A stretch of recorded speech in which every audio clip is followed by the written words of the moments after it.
Welcome to the Elon Effect, your daily check-in with everything orbiting the worlds of SpaceX, Tesla, X, Neuralink, and the Boring Company. I'm your host, Miles Vega. Let's dive in. For the first time in a decade, a company other than SpaceX has successfully landed an orbital-class rocket booster, and it's Jeff Bezos' Blue Origin. On Thursday, the lower stage of Blue Origin's massive New Glenn rocket touched down on a floating platform in the Atlantic Ocean, a feat only achieved before by Elon Musk's Falcon 9. The booster, dramatically named Never Tell Me the Odds, lifted off from Cape Canaveral carrying NASA's Escapade mission to Mars before separating and beginning its guided fall back toward Earth.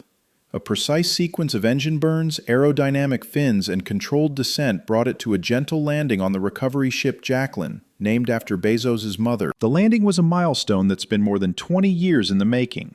Blue Origin and SpaceX were founded within 2 years of each other, yet SpaceX sprinted ahead, securing NASA contracts, flying astronauts to the ISS, and landing boosters more than 500 times.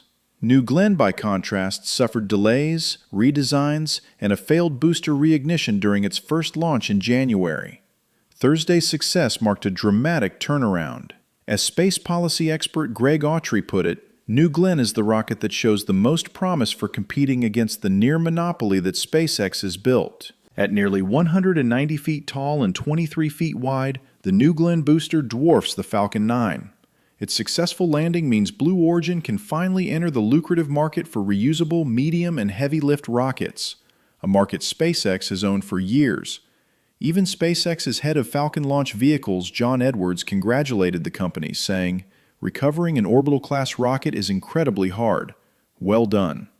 Inside the launch control room, Blue Origin employees chanted "Let's go Blue" as the booster touched down, celebrating what might be the company's most important moment since its founding. Alongside the landing, New Glenn also delivered on its primary mission, launching NASA's Escapade spacecraft. The pair of small probes, named Blue and Gold, will study the magnetic environment around Mars after a complex cruise involving a stop at the Earth-Sun Lagrange point. The rocket also carried a communications technology demonstration for NASA from Viasat. With this successful flight, Blue Origin has suddenly gone from years of skepticism and snark to a company with 2 orbital launches in a row and 1 fully recovered booster. The implications reach far beyond bragging rights. Blue Origin has major ambitions on the horizon: a large robotic lunar lander planned for next year, a growing manifest of commercial payloads, and Amazon's own newly rebranded satellite constellation, Amazon Leo, which will compete directly with Elon Musk's Starlink. A reliable, reusable New Glenn would give Amazon a domestic launch option for thousands of satellites while reducing dependence on SpaceX. And if the company lands its lunar lander next year, it could, at least temporarily, claim progress in areas where SpaceX is still preparing hardware. For Musk, this moment is a reminder that the space race he ignited is starting to accelerate around him. SpaceX remains the clear leader with unmatched launch cadence, reusability, and Mars ambitions.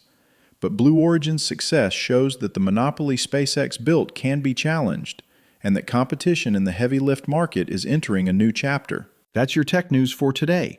If you enjoyed this episode, please consider subscribing and leaving a quick review.